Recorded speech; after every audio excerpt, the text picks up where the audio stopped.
We live in a time when everyone wants to be seen, heard, and noticed.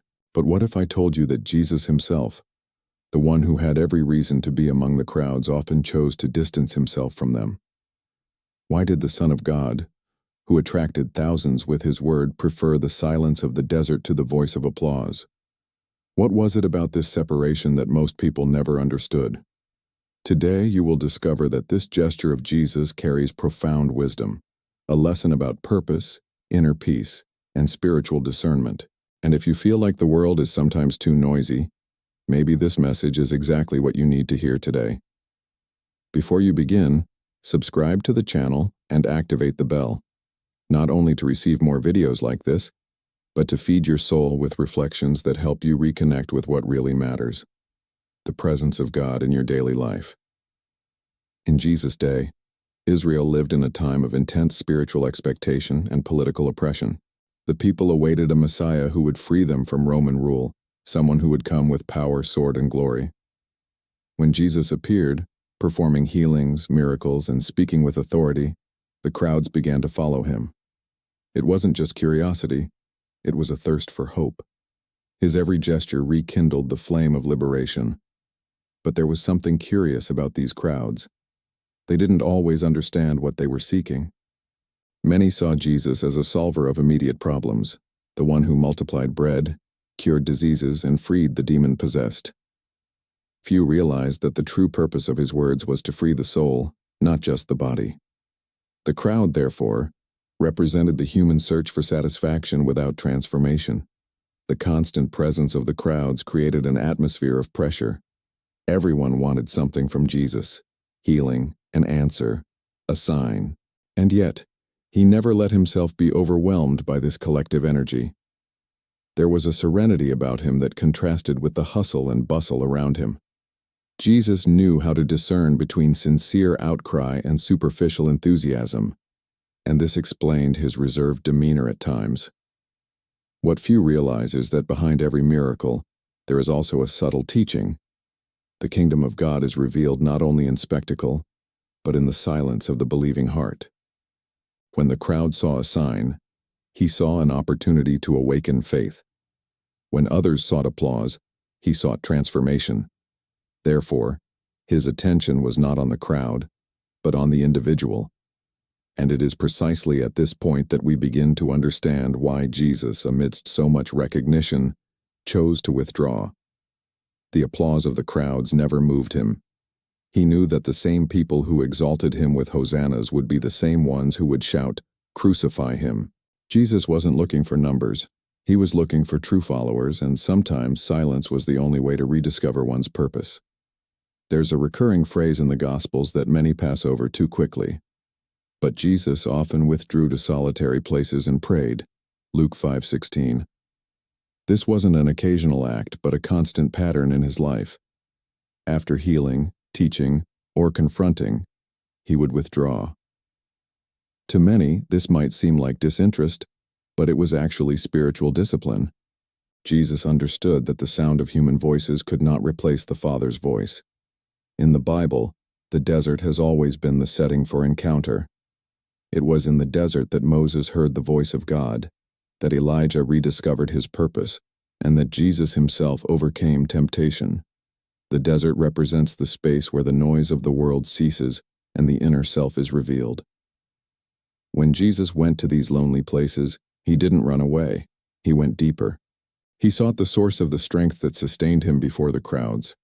The crowd demands constant presence. They pull, speak, give opinions, and pressure. The desert, on the other hand, brings back silence. Jesus knew he couldn't hear the Father if he constantly listened to people's expectations. Each retreat was an act of alignment. He left the voice of the world to hear once again the voice of heaven. This practice kept him centered, balanced, and faithful to his mission. It's interesting to note that the disciples often didn't understand this need. They saw crowds and wanted to seize the moment, but Jesus saw the need for pause. This difference reveals the spiritual depth of those who live by purpose, not opportunity. Pausing was more productive than rushing. And perhaps this is the first great lesson of this video. The desert is not the opposite of success. It is its foundation. Jesus' withdrawal from the crowds was not an act of contempt, but of wisdom.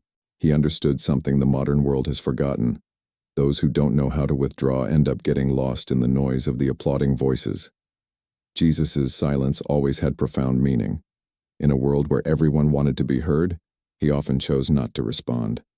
Before Pilate, the Pharisees, and even the accusers of the adulterous woman, his silence spoke louder than any speech. This silence was not absence. It was dominance. It was the language of spiritual wisdom that only speaks when guided by the Spirit. Jesus' silence was the space where the divine moved. When the human voice ceases, God's voice finds its way. It's curious how external noise reflects internal noise. The more restless we are, the more we talk. Jesus, on the contrary, demonstrated that inner peace manifests itself in serenity. He didn't need to convince anyone.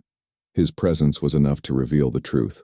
There is a spiritual power in silence that few understand. It is not empty. It is filled with listening. It is the place where the heart meets the invisible. When Jesus withdrew to pray in silence, he not only rested his body but also restored his soul. It was in silence that he received direction, clarity, and power. The miracle first happened within, before manifesting itself without. In our modern lives, silence is almost a luxury. We are surrounded by notifications, voices, and pressures. But Jesus' journey shows us that silence is a divine tool of discernment. It is in silence that we distinguish what is God's will and what is merely the noise of the world. Whoever learns to be silent before God learns to act wisely before others. Therefore, when the Bible shows Jesus silent, it is not weakness, it contains strength. It is the Spirit's mastery over the ego. It is proof that not every answer needs to be spoken, and that true spiritual power lies not in the number of words, but in the depth of presence. There is a subtle but essential difference between isolating oneself and withdrawing. Isolating oneself is fleeing from the world out of fear or exhaustion. Withdrawing is withdrawing with purpose to rediscover one's center. Jesus never isolated himself. He withdrew. Isolation arises from pain. Withdrawal arises from awareness. This distinction is key to understanding his behavior before crowds. When Jesus withdrew, he didn't disconnect from people, but reconnected with the Father. This movement strengthened him to return and serve with greater compassion and clarity. It was a divine cycle, surrender and renewal. That's why, after long periods of teaching or healing, he sought solitude, not to escape, but to restore. Withdrawal was the secret of his spiritual strength. We, on the contrary, confuse retreat with weakness. We live in a time where stopping seems wrong and silence is seen as absence. But in Jesus' view, stopping is obeying the divine rhythm. Even God in creation rested on the seventh day. Retreat is the time of inner sowing, the moment when roots grow in silence before fruit appears. Isolation breeds emotional distance. Withdrawal breeds wisdom. The former distances us from purpose, the latter brings us closer to God. Jesus shows us that true spiritual balance arises from the ability to enter and exit silence with intention. He didn't avoid people, but knew when his soul needed rest. This is spiritual maturity. Thus, Christ's example teaches us that retreating is not giving up, it is preparing. Retreat is not a pause from purpose, it is part of it. And perhaps this is one of the greatest spiritual lessons. Those who learn to retreat out of love return to the world with greater light, compassion, and discernment.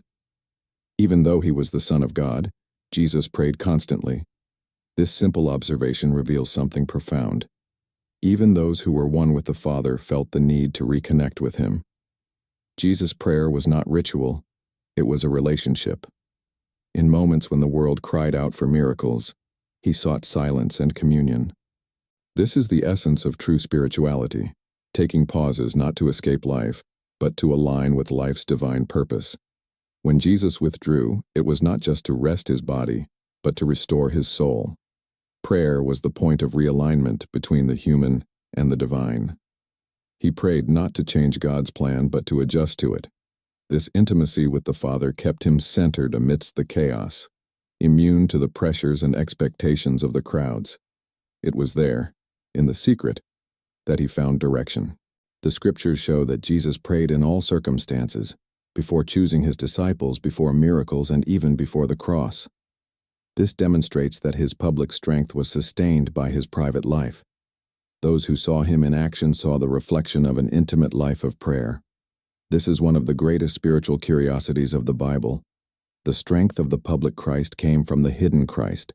Intimacy with God is not built amidst noise, but in secret. Jesus said, "When you pray, go into your room, close the door, and pray to your Father who is unseen." Matthew 6:6. He taught us that true spiritual power comes from inner connection, not outward performance. Prayer, therefore, is not about talking a lot. It is about being present. Therefore, when Jesus withdrew from the crowds, he was actually drawing closer to God. His absence from people was a presence in the Spirit. He showed that ministry without intimacy becomes activism, and that even the Son of Man needed to stop and listen to the Father. If he, being who he was, prayed constantly, how much more do we need this daily encounter? Jesus' fame grew rapidly. Crowds followed him, leaders watched him, and even his enemies feared him. But he never allowed himself to be swayed by public approval. This is one of the most powerful displays of spiritual self-mastery in history. While many sought recognition, he sought obedience. Applause never moved him. Purpose did. In John 6:15, there is a revealing episode.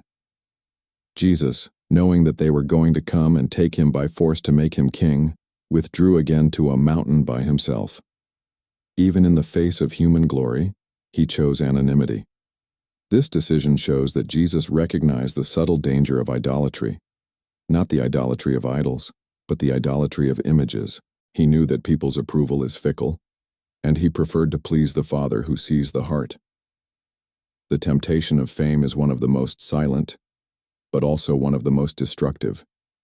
It seduces with praise and imprisons with expectations. Jesus, by walking away, showed that a free soul is one that doesn't depend on recognition to exist. His greatness lay in not needing to prove anything. He lived from the inside out, not the outside in. This behavior contrasts sharply with our current culture, where personal worth seems to be measured by likes and views. The Christ of the crowds teaches us to be discreet. The Christ of the deserts teaches us to be authentic. He knew that public approval can inflate the ego and stifle the voice of the Spirit. Therefore, he always chose the narrowest path, that of humility.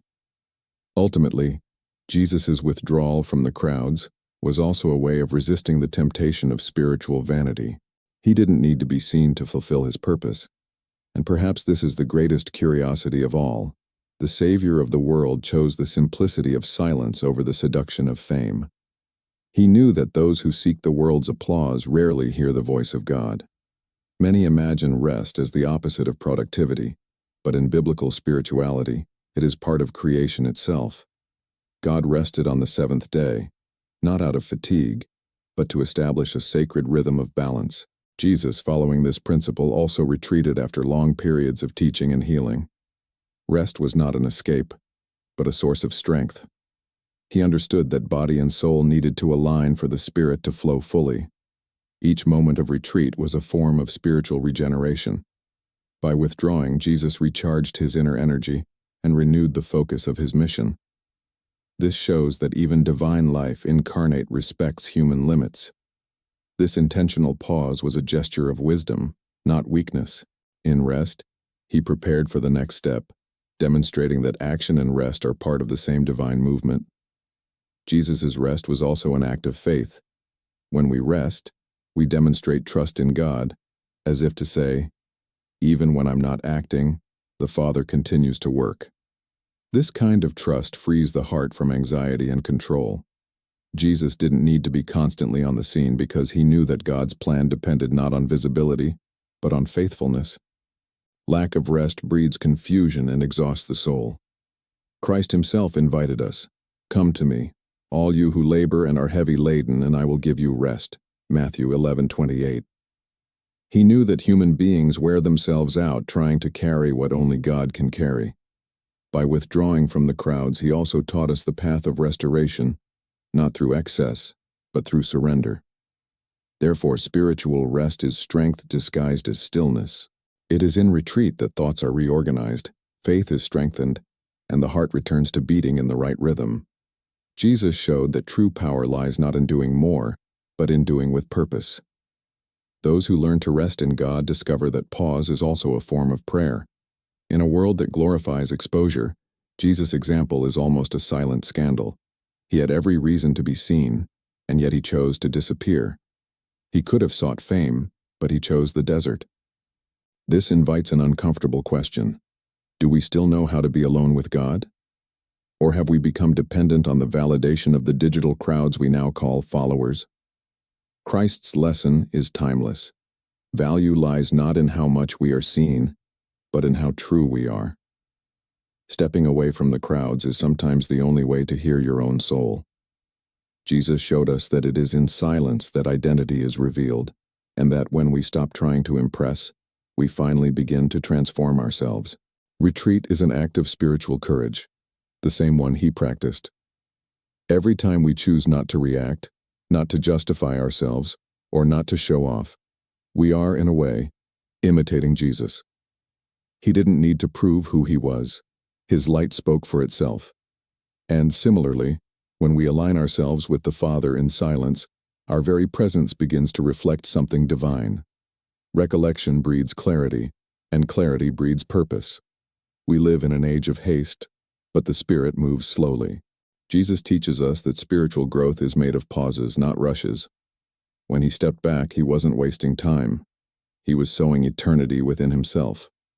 Mature faith understands that the invisible is more important than the visible. And this is the essence of all authentic spiritual life. So the final question is simple, yet transformative. Do you withdraw from the crowds to hide, or to reconnect with God? The difference between the two defines the kind of spiritual life you live. Sometimes the most revolutionary act of faith is simply choosing silence and letting the Father speak through you. Jesus withdrew from the crowds not out of disinterest, but out of wisdom. He knew that true strength comes from silence, and that the connection with the Father is more powerful than any human approval. He taught us that sometimes we need to stop, not to give up, but to listen, because God speaks in the pauses. If this message spoke to you, it is because the Spirit is calling you to this same movement. Less noise, more presence. So if you are not yet registered, sign up now. Here we don't talk about religion. We talk about real spiritual life, of inner transformation, and how to apply biblical teachings in everyday life, in a light and profound way. Leave your like and share this video with someone who needs to remember that silence is also a place where God dwells. And remember, sometimes the greatest miracle happens when you decide to stop and simply listen.